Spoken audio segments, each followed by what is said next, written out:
بسم اللہ الرحمن الرحیم۔ شروع اللہ کا نام لے کر جو بڑا مہربان نہایت رحم والا ہے۔ آج کی صورت ہے سورۃ الرعد، جو کہ ایک مدنی صورت ہے اور یہ 13ویں پارے میں ہے۔ الف لام میم را۔ اے نبی، یہ کتاب الہی کی آیتیں ہیں اور جو کچھ تمہارے پروردگار کی طرف سے تم پر نازل ہوا ہے حق ہے، لیکن اکثر لوگ ایمان نہیں لاتے۔ اللہ وہی تو ہے جس نے ستونوں کے بغیر آسمان جیسا کہ تم دیکھتے ہو اتنے اونچے بنائے، پھر عرش پر جلوہ افروز ہوا اور سورج اور چاند کو کام میں لگا دیا۔ ہر ایک میعاد معین تک گردش کر رہا ہے۔ وہی دنیا کے کاموں کا انتظام کرتا ہے۔ اسی طرح وہ اپنی آیتیں کھول کھول کر بیان کرتا ہے کہ تم لوگ اپنے پروردگار کے روبرو جانے کا یقین کرو۔ اور وہ وہی ہے جس نے زمین کو پھیلایا اور اس میں پہاڑ اور دریا پیدا کیے اور ہر طرح کے میووں کی دو دو قسمیں بنائیں۔ وہی رات کو دن کا لباس پہناتا ہے۔ غور کرنے والوں کے لیے اس میں بہت سی نشانیاں ہیں۔ اور زمین میں کئی طرح کے قطعات ہیں ایک دوسرے سے ملے ہوئے، اور انگور کے باغ اور کھیتی اور کھجور کے درخت۔ بعض کی بہت سی شاخیں ہیں اور بعض کی اتنی نہیں ہوتی، باوجود یہ کہ پانی سب کو ایک ہی ملتا ہے، اور ہم بعض میووں کو بعض پر لذت میں فضیلت دیتے ہیں، اور اس میں سمجھنے والوں کے لیے بہت سی نشانیاں ہیں۔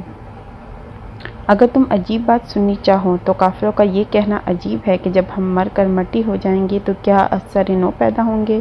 یہی لوگ ہیں جو اپنے پروردگار سے منکر ہوئے ہیں، اور یہی ہیں جن کی گردنوں میں توق ہوں گے، اور یہی اہل دوزخ ہیں کہ ہمیشہ اس میں جلتے رہیں گے۔ اور یہ لوگ بھلائی سے پہلے تم سے برائی جلدی سے مانگتے ہیں، یعنی طالب عذاب ہیں، حالانکہ ان سے پہلے عذاب واقع ہو چکے ہیں، اور تمہارا پروردگار لوگوں کو باوجود ان کی بے انصافیوں کے معاف کرنے والا ہے، اور بے شک تمہارا پروردگار سخت عذاب دینے والا ہے۔ اور کافر لوگ کہتے ہیں کہ اس پیغمبر پر اس کے پروردگار کی طرف سے کوئی نشانی کیوں نازل نہیں ہوئی؟ اے نبی، تم تو صرف خبردار کرنے والے ہو، اور ہر ایک قوم کے لیے رہنما ہوا کرتا ہے۔ اللہ ہی اس بچے سے واقف ہے جو عورت کے پیٹ میں ہوتا ہے، اور وہی پیٹ کے سکڑنے اور بڑھنے سے بھی واقف ہے، اور ہر چیز کا اس کے ہاں ایک اندازہ مقرر ہے۔ وہ چھپی اور ظاہر چیزوں کا جاننے والا ہے، سب سے بزرگ ہے، عالی رتبہ ہے۔ بے شک کوئی تم میں سے چپکے سے بات کہے یا پکار کر کہے، یا رات کو کہیں چھپ جائے یا دن کی روشنی میں کھلم کھلا چلے پھرے، اللہ کے نزدیک برابر ہے۔ اس کے آگے اور اس پیچھے اللہ کے چوکیدار ہیں جو اللہ کے حکم سے اس کی نگرانی کرتے ہیں۔ اللہ اس نعمت کو جو کسی قوم کو حاصل ہے نہیں بدلتا جب تک کہ وہ اپنی حالت کو نہ بدلیں، اور جب اللہ کسی قوم کے ساتھ برائی کا ارادہ کرتا ہے تو وہ پھر نہیں سکتی، اور اللہ کے سوا ان کا کوئی مددگار نہیں ہوتا۔ وہی تو ہے جو تم کو ڈرانے اور امید دلانے کے لیے بجلی دکھاتا اور بھاری بھاری بادل پیدا کرتا ہے، اور رعد اور فرشتے سب اس کے خوف سے اس کی تسبیح اور تحمید کرتے رہتے ہیں، اور وہی بجلیاں بھیجتا ہے، پھر جس پر چاہتا ہے گرا بھی دیتا ہے، جبکہ وہ اللہ کے بارے میں جھگڑتے ہیں اور وہ بڑی قوت والا ہے۔ کام کا پکارنا تو اسی کا ہے، اور جن کو یہ لوگ اس کے سوا پکارتے ہیں وہ ان کی پکار کو کسی طرح قبول نہیں کرتے، مگر اس شخص کی طرح جو اپنے دونوں ہاتھ پانی کی طرف پھیلا دے تاکہ دور ہی سے اس کے منہ تک آہ پہنچے، حالانکہ وہ اس تک کبھی بھی نہیں آ سکتا، اور اسی طرح کافروں کی پکار بیکار ہے۔ اور جتنی مخلوقات آسمانوں اور زمین میں ہیں، خوشی سے یا ناخوشی سے اللہ کے آگے سجدہ کرتی ہیں، اور ان کے سائے بھی صبح و شام سجدہ کرتے ہیں۔ ان سے پوچھو کہ آسمانوں اور زمین کا پروردگار کون ہے؟ تم ہی کہہ دو کہ اللہ۔ ان سے کہو کہ کیا تم نے اللہ کو چھوڑ کر ایسے لوگوں کو کارساز بنایا ہے جو خود اپنے نفع و نقصان کا بھی اختیار نہیں رکھتے؟ کہو کیا اندھا اور آنکھوں والا برابر ہے، یا اندھیرا اور اجالا برابر ہو سکتا ہے؟ بھلا ان لوگوں نے جن کو اللہ کا شریک مقرر کیا ہے، کیا انہوں نے اللہ کی سی مخلوقات پیدا کی ہیں جس کے سبب ان کے لیے مخلوقات مشتبہ ہو گئی ہیں؟ کہہ دو کہ اللہ ہی ہر چیز کا پیدا کرنے والا ہے، اور وہ یکتا ہے، بڑا زبردست ہے۔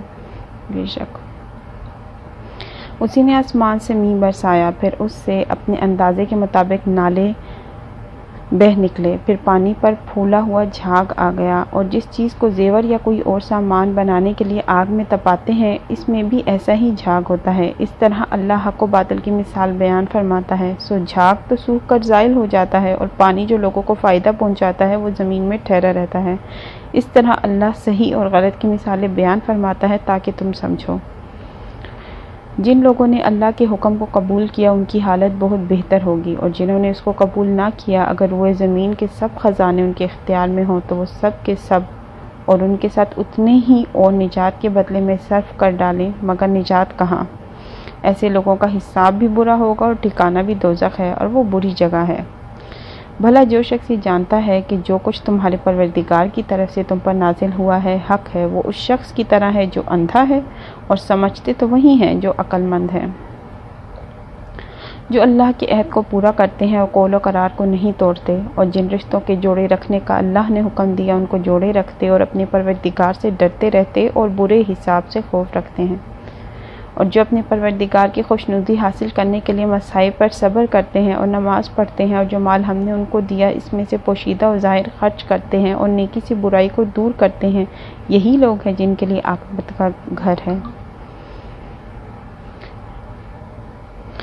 یعنی ہمیشہ رہنے کے باغات جن میں وہ داخل ہوں گے، اور ان کے باپ دادوں اور بیویوں اور اولاد میں سے جو نیکوکار ہوں گے وہ بھی بہشت میں جائیں گے، اور فرشتے بہشت کے ہر ایک دروازے سے ان کے پاس آئیں گے اور کہیں گے تم پر سلام ہو، یہ تمہاری ثابت قدمی کا بدلہ ہے اور عاقبت کا گھر خوب گھر ہے۔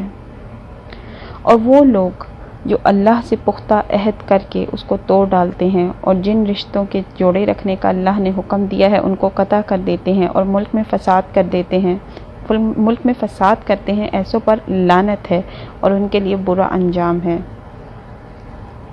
اللہ جس کا چاہتا ہے رزق فراخ کر دیتا ہے اور جس کا چاہتا ہے تنگ کر دیتا ہے، اور کافی لوگ دنیا کی زندگی پر خوش ہو رہے ہیں۔ دنیا کی زندگی آخرت کے مقابلے میں بہت تھوڑا سامان ہے، اور کافر کہتے ہیں کہ اس پیغمبر پر اس کے پروردگار کی طرف سے کوئی نشانی کیوں نازل نہیں ہوئی؟ کہہ دو کہ اللہ جسے چاہتا ہے گمراہ کرتا ہے اور جو اس کی طرف رجوع ہوتا ہے اس کو اپنی طرف کا راستہ دکھاتا ہے، یعنی ان کو جو ایمان لاتے اور جن کے دل اللہ کی یاد سے آرام پاتے ہیں ان کو، اور سن رکھو کہ اللہ کی یاد سے ہی دل آرام پاتے ہیں، بے شک یہ بات سچ ہے کہ اللہ کی یاد سے ہی دل آرام پاتے ہیں، اور جو لوگ ایمان لائے اور عمل نیک کیے ان کے لیے خوشحالی اور عمدہ ٹھکانہ ہے۔